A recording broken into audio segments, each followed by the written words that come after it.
What are you doing, Jay? Just thinking about my game. Oh,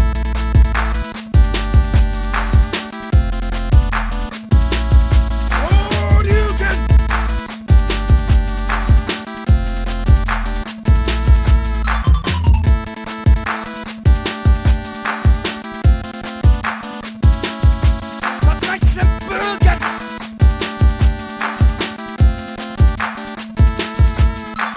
Adios, turd nuggets! Welcome back to another episode of the Virtual Fortress. I'm Jay Reed, as you must know that. And I want to talk about something. I just want to get right into it and start talking about something that a lot of people ask me about. And that's my game collection. You know, how did it start? How many games you have? How long you've been collecting. And it actually goes back to 2012 when I stumbled upon a YouTuber named Middle Jesus Rocks. And if you haven't heard of him, you definitely check him out. It's a dope video game YouTuber. And I just saw his collection and I was like, damn, I want that. Why can't I get something like that? How do I get something like that? So I was like, fuck it. I'm going to go look for some games, some retro games. And I remember going to this pawn shop in Cambridge, and they had like a whole section of like old Xbox and PlayStation 1 and PlayStation 2 games. And I just started collecting there. And it's a funny story because it's a huge journey of how it happened. Like I started collecting, and I collected up to probably like 30 games. I must have had like no more than 30 games. And I realized like I was at the end of my rope already. I was like, yo, I can't do this. I'm never gonna have a game room, never gonna have a game collection like that. Like it's insane. There's no way that is possible. I don't have the time. So I'm gonna be honest, I gave up. And I was like, fuck it. And so I traded all those games back in after like a month. And don't get me wrong, I had my little at the time there was no Xbox One. It was Xbox 360. I remember that. And I had like 15, maybe 15, 20 games for that. So that was my go-to system. Like I didn't really collect the old games. I just had what was new at the time. So 2013 hits, late 2013. And Xbox One comes out. Of course, I picked that up. I get that, get my little games, get the Dead Rising 3, Rise Son of Rome, Call of Duty Ghost, what else was it? NBA 2K14. That's all I had. So 2 years later, 2015, I stumble upon Metal Jesus Rock's video again. And I'm like, yo. And he does an update. Probably, I want to say maybe every like 6 months or so, he'll do an update of his game room. Like, he'll have like 2,500 games. And then like maybe almost a year later, he'll have like 5,000 games. And basically, he upgraded his game room. And I was like, holy shit.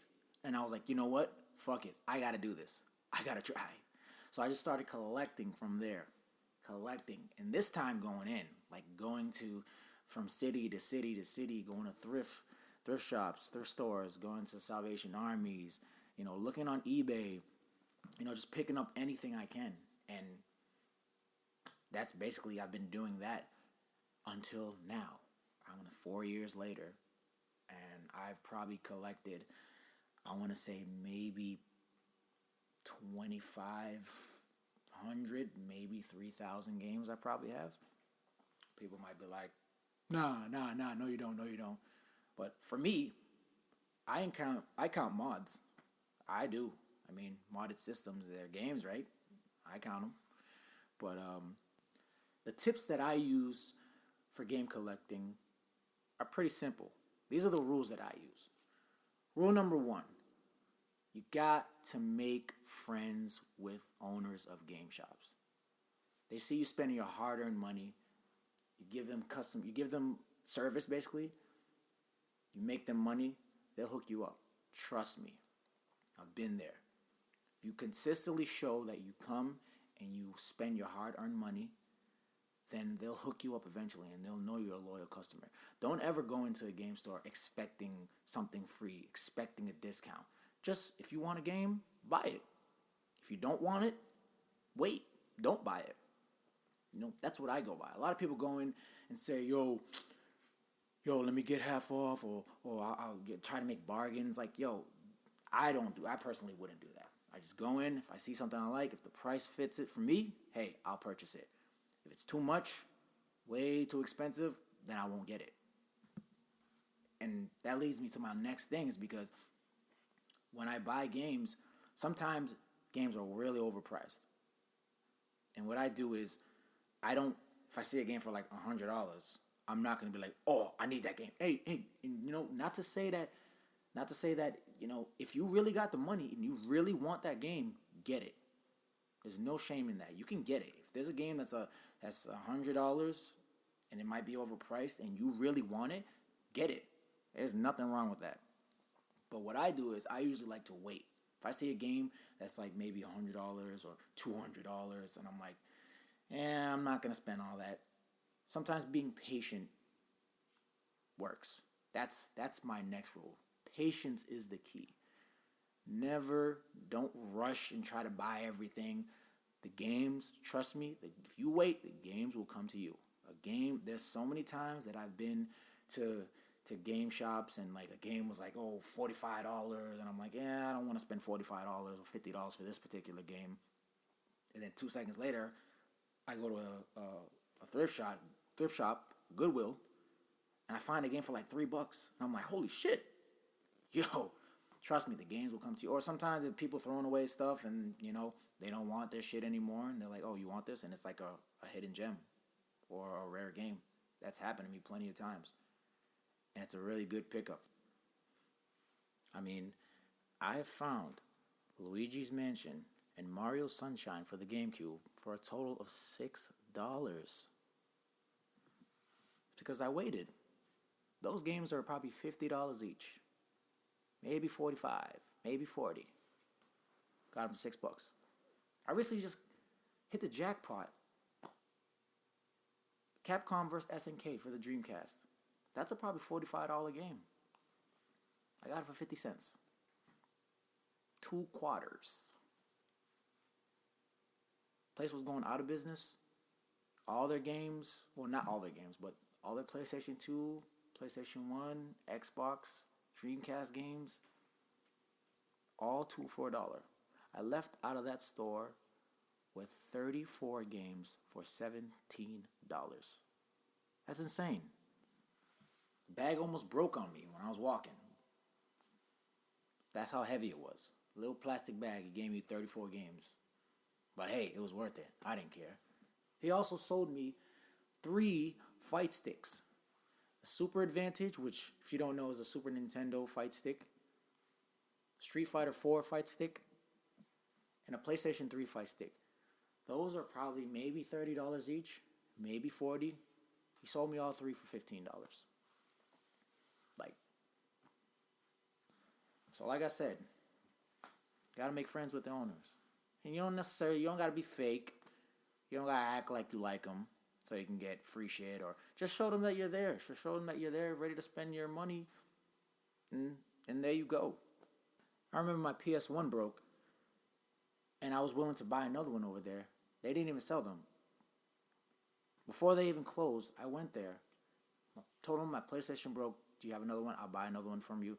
He went in the back and he said, yo, take it. You can have it. You always give good business here. You always come. You always spend your hard-earned money. You always give us good business. You keep us in business. Take it. And I was like, oh, really? Wow, thanks. Thank you so much, man. I appreciate that. But that was a good day. Thank you, Pleasant Street Exchange. That was a good store. And also it doesn't hurt to go on OfferUp and let go. They have good deals. You can find somebody giving away something.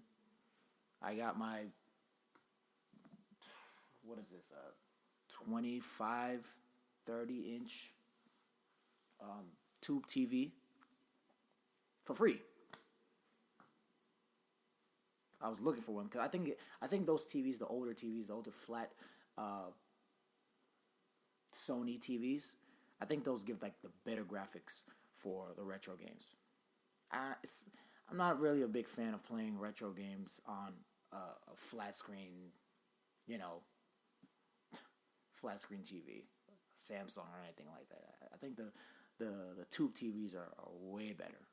The color's way better. It's not foggy or just looking bad in general. I think that's just my perspective. What else do I want to talk about?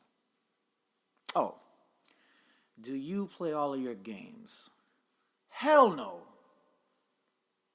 Hell no. That'll take a fucking lifetime. I mean, I play a lot of them, but I don't think playing all of them really satisfies me. I like to look to see what I have. So a lot of times I go through my game collection and I'm scrolling through the games and I'm like, oh shit, I forgot I had this. Or like I'll see a YouTube video, somebody reviewing a certain game, and then I've realized that I forgot that I had that game. I think the fact of just knowing that I have a selection is like satisfying enough. People can come over and look and see what I have. But no, I have not played every single one of my games in my collection. I think that will take forever. It's like going to an arcade. Are you going to play every single one of those cabinets at an arcade? No. It's impossible. Well, it is possible, depending on how much time you have. But you don't play everything. You look, you see what's there, you decide if you want to play it or not, and you keep it pushing. Another thing is, I fucking hate when people tell me or ask me if I'm rich. That is the most stupidest shit I've ever heard. Just because I show them pictures of a collection that I have does not mean that I'm rich. This all takes time. Sometimes I go into stores and I don't buy shit. I just look. It takes time to see what you want. But there's no way that I'm fucking rich. Yeah, don't do that. It's not like I just decided to buy every single thing I have in my game collection. I bought it all in one day. That makes no sense. No sense. People that collect baseball cards or whatever they want to collect, bottle caps, they didn't collect them. It all takes time. It's a journey to get where you're at. Does not mean that you're rich. Sure, I save money, of course, sure. Spend money when I need to or when I want to, or sometimes I'm like, no, I don't have the funds for that. I'm not going to spend my money on that. But to say that somebody's rich because they have a lot of video games doesn't make any sense to me.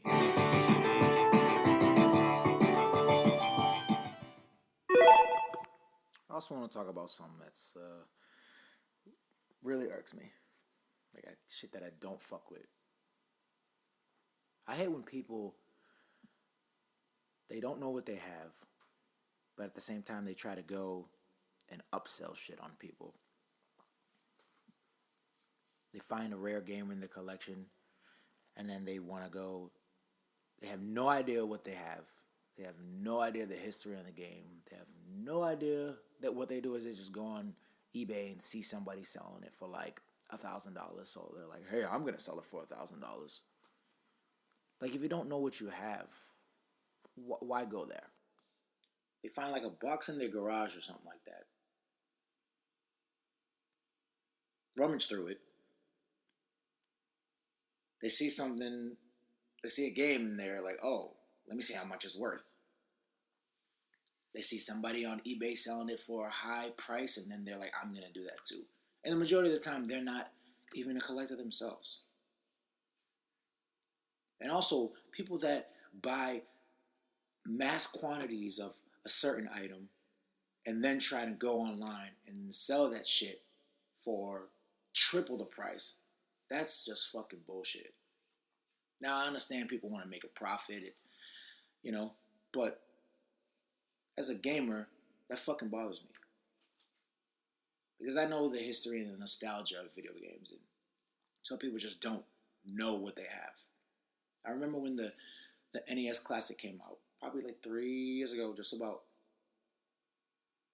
And people were buying like 4, 5 of them. And they're $60 a pop.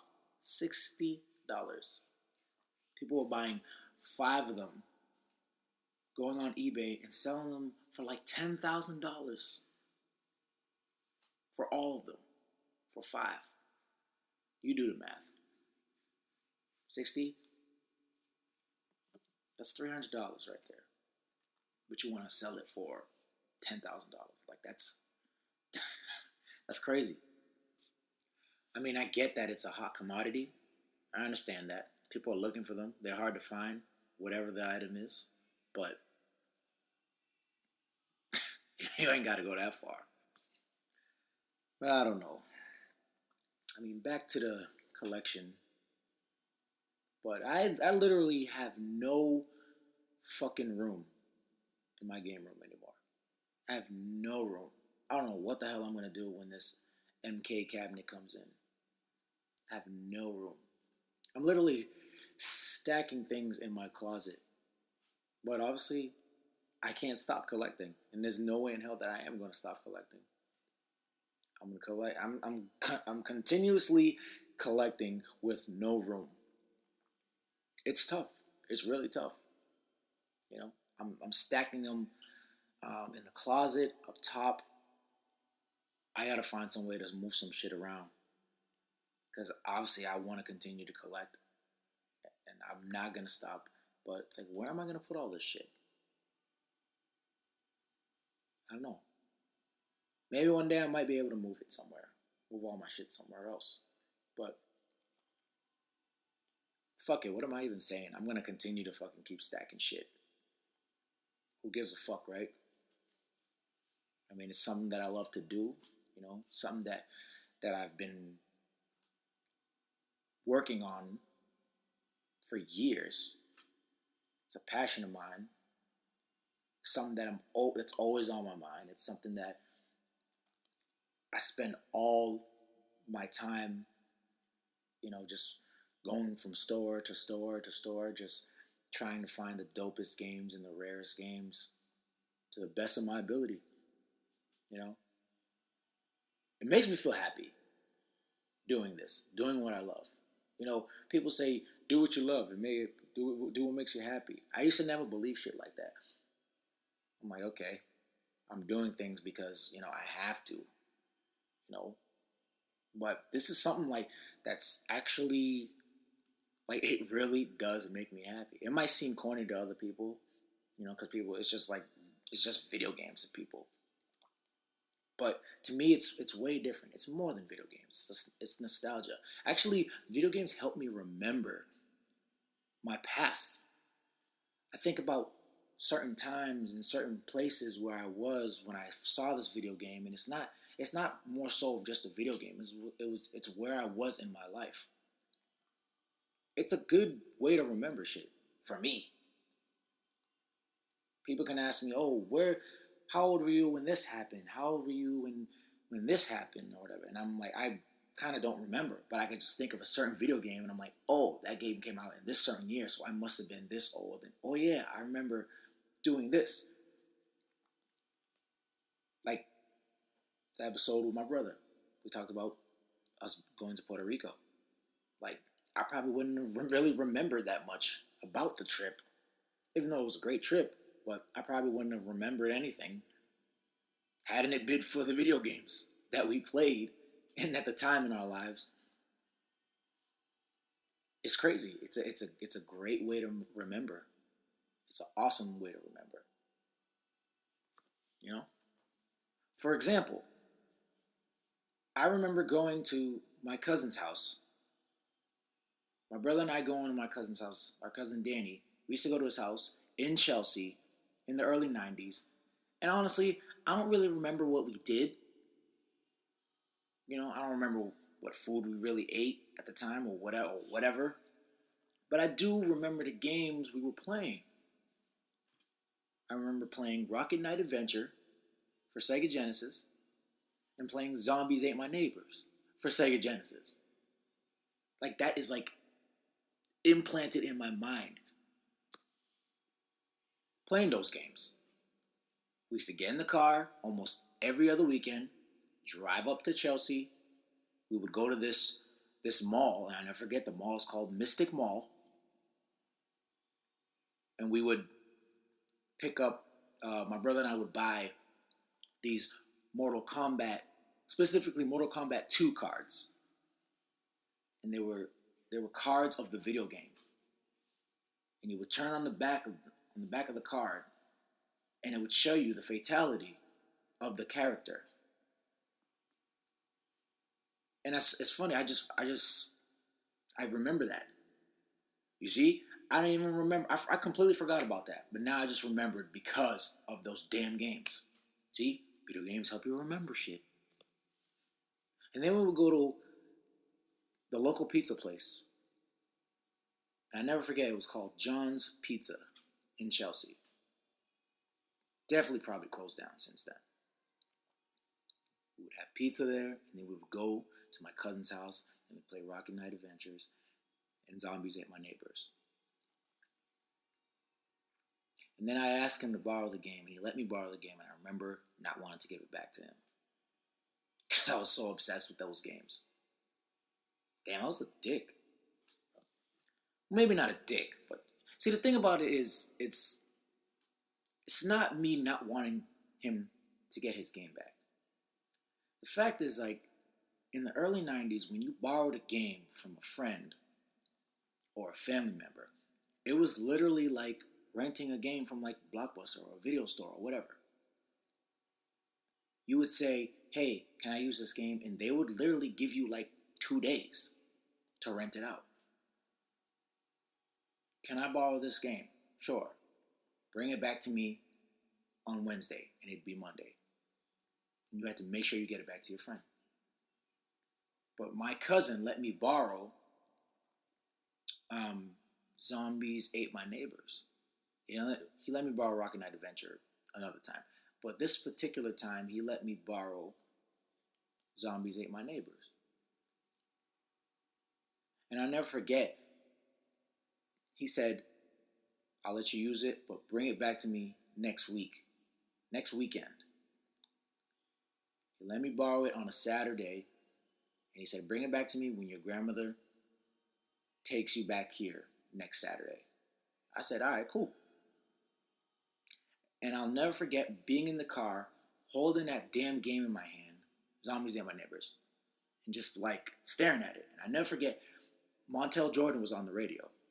This is how we do it. It's Friday night. That song was playing. I like vividly remember that. And he let me borrow the game. And then when the next week came, I did not want to give it back to him. I probably kept that game for a month. I mean, eventually I gave it back to him. But, because I wouldn't steal it from him. So he really didn't care, as long as he got to come over sometimes and play it too.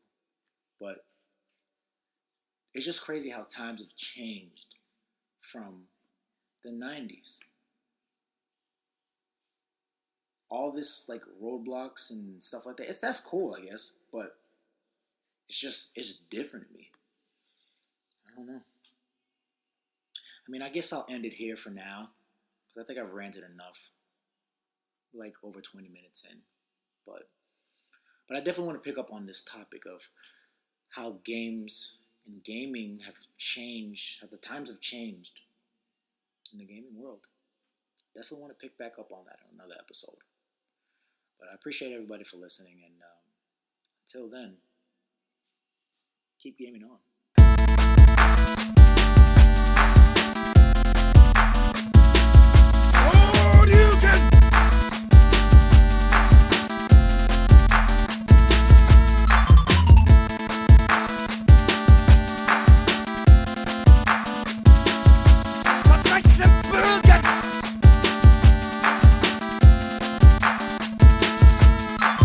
Adios, turd nuggets.